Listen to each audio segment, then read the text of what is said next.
Despite the positive spin that some in the legacy media are trying to give to the Labor Department's April Consumer Price Index, April was another month of raging inflation under President Biden's policies. And while the 8.3% increase doesn't top March's 40-year high of 8.5%, it's still above the 8.1% that economists had projected.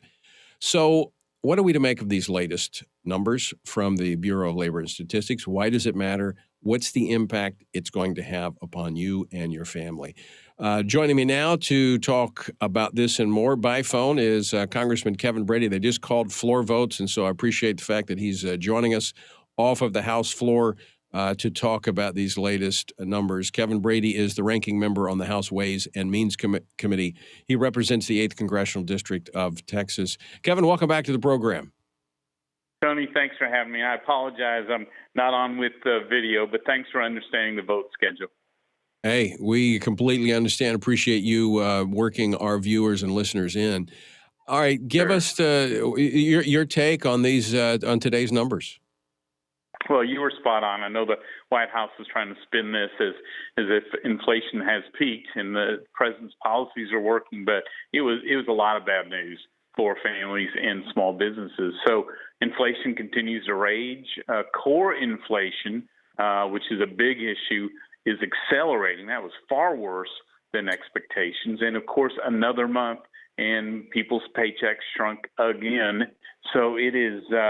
This is tough news. And then if you look back just 3 months, for the last 3 months, inflation is running at 9.9%. So the media they tend to ignore those. But the point is, inflation is accelerating and people are losing buying power more and more each month. And then, on Friday, we saw this jobs report, which again, at least met expectations. But if you looked into it, what you noticed was our country lost 355,000 workers, shrunk the number of people actually working. So that drives, because we don't have people to assemble products, to man the production lines, to deliver them or service them.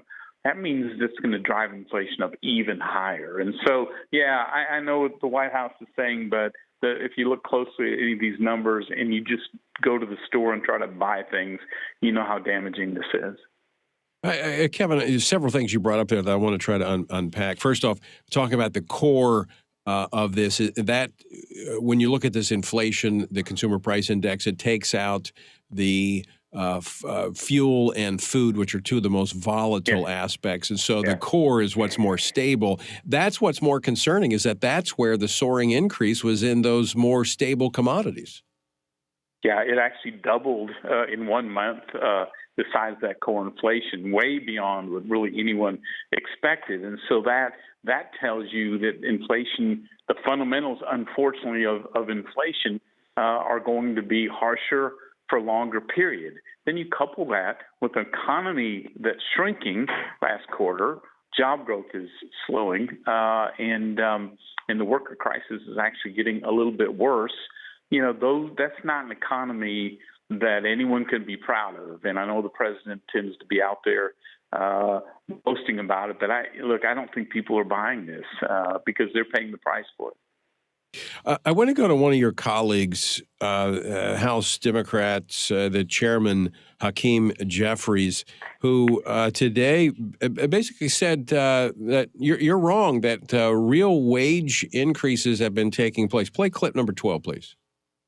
Wages have increased for the first time in 40 years in a meaningful way. What do you say to that? Couldn't be further from the truth. I don't know an economist who would back that claim up.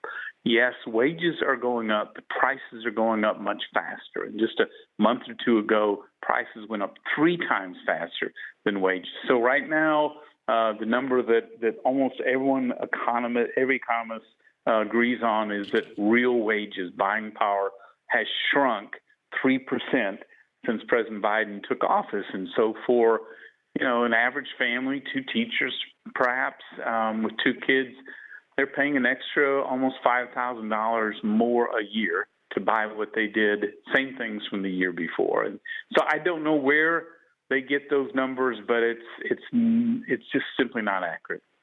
But we're seeing this more and more. They just say these things, and the media runs with it. And they, unfortunately, I think so many people are accustomed to being spoon-fed that they buy this. I want to go to something else you said. I was going to wait for the next segment, but I want to play this now because you talked about the loss of workers. Where are they going? Why are we losing workers when we've got all these opportunities there in the marketplace? Yeah, and I think the answer is inflation. So because people are going to work and it looks like they're getting higher wages, but they're buying less. And so I think because the people who are staying away from work are the prime age workers, the ones we love, 24 to about 54 years age. That's the one you want in your company, and they're staying away. And I think because inflation's eating so much of what they earn, and things like childcare have increased under this president because of some of the COVID stimulus funding, frankly, people are making the decision of why should I work? It's just easier to make ends meet if I don't. And until we get rid of some of those barriers to work, our businesses are going to struggle.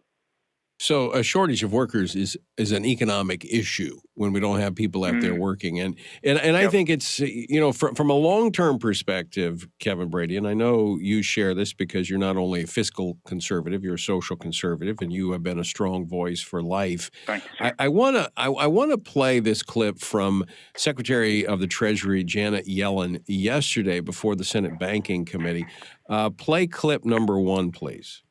I believe that eliminating the right of women to make decisions about when and whether to have children would have very damaging effects on the economy and would set women back decades.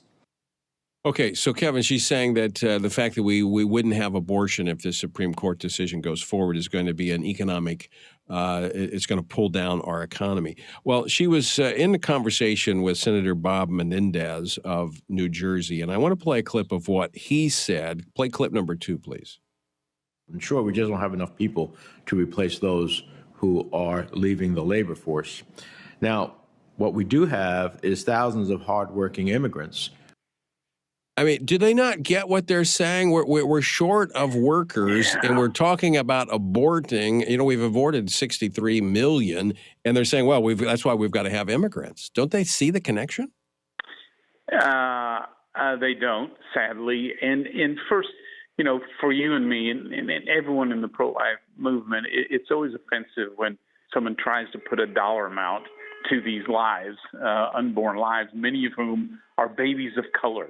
You know what I mean? Yes, right. Ones you hope have an opportunity. So, but to your point, obviously, if we have more workers and more of those preborn are born, economically, yes, it absolutely, the country and the states, that have the workers are the ones who are going to win the economic future. So, I think if you were to take such a moral issue and try to put an economic spin on it, you would have to come to the conclusion it is good for America to have more young people, more opportunities, more skills, more hopes and dreams.